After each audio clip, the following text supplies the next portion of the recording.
Next thing, it's best to be always cutting downhill towards the centre. If this bit is high and this bit is low, you move and cut in that direction.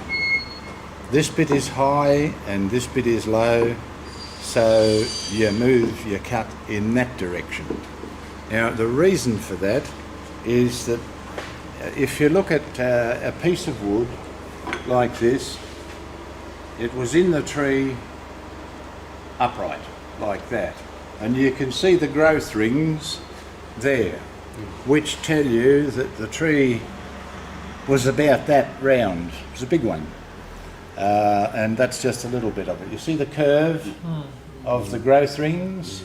Well, somewhere there's a centre to that circle, and that'll be the centre of the tree, and this is just a piece from the side, but the whole tree is made up of little fibres that are like straws, and they draw sap up from below, from the roots to the leaves, and moisture down.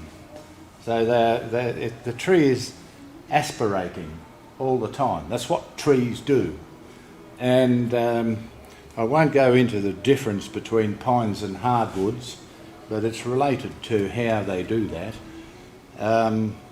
What I want to say is that a piece of wood in the lathe like that is mostly like a bundle of straws going from that end to that end. And when you cut down on the straw, if you're trying to cut uphill, you pull each straw apart from the one underneath it, and the wood lifts, it tears out.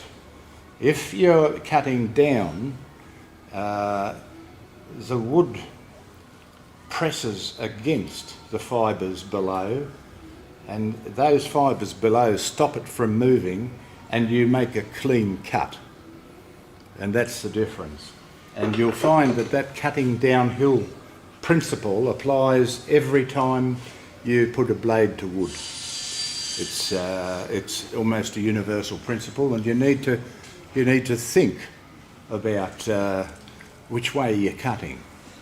It doesn't happen with burl, because burl, the grain's going every way, and it doesn't matter which way you cut.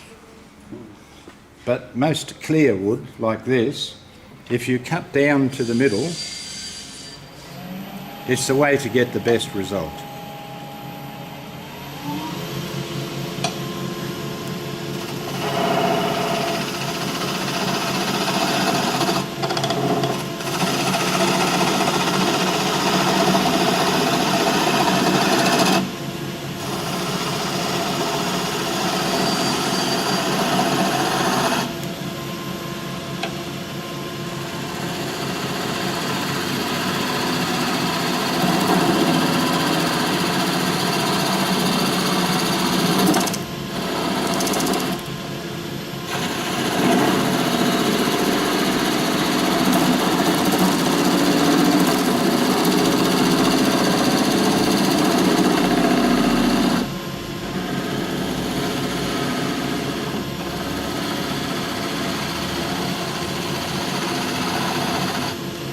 And the ideal cut is little shavings like those. If it comes off as dust and it's crumbled up, it means that you're scraping, not cutting. And a scrape occurs when you put the blade in straight like that, and it just scrapes the surface. It blunts your tool fairly quickly too, because it's running straight across the sharp bit. Whereas your ideal motion is one that cuts the wood free from the wood around it. And that's what we're doing.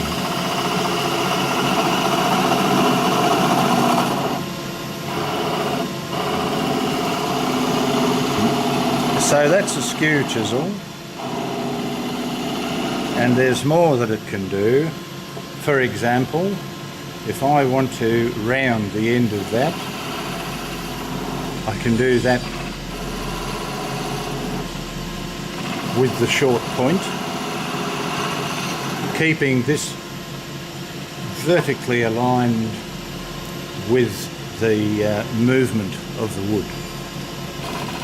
If you get it across that way or that way, you're going to be in trouble.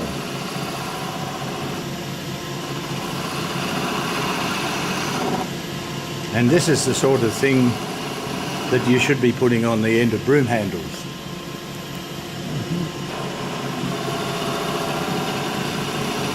Or skipping rope handles or anything like that.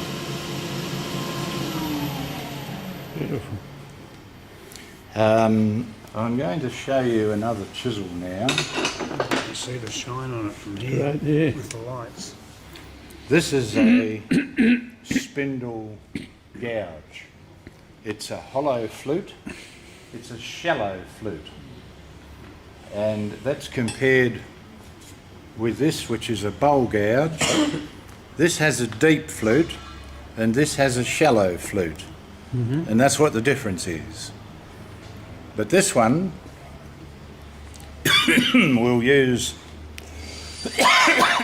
when we turn to bowl turning.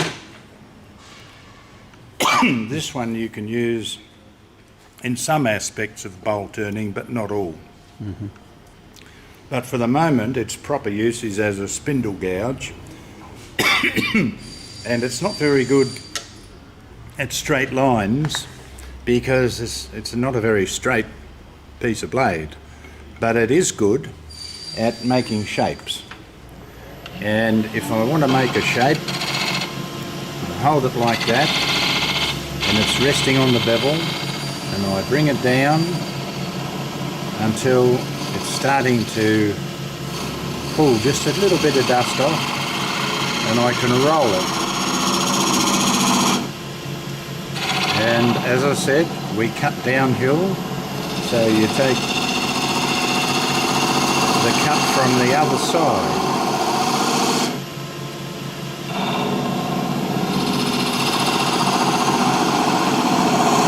And you always do a little bit at a time. If you try to do it all at once, you get great chunky bits breaking out.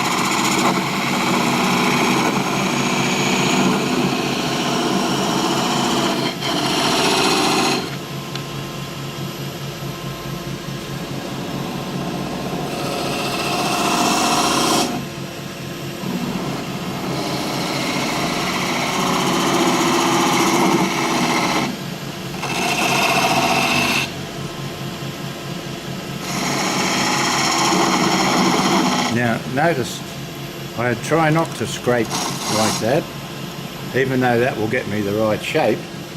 I try to cut using the edges here and here.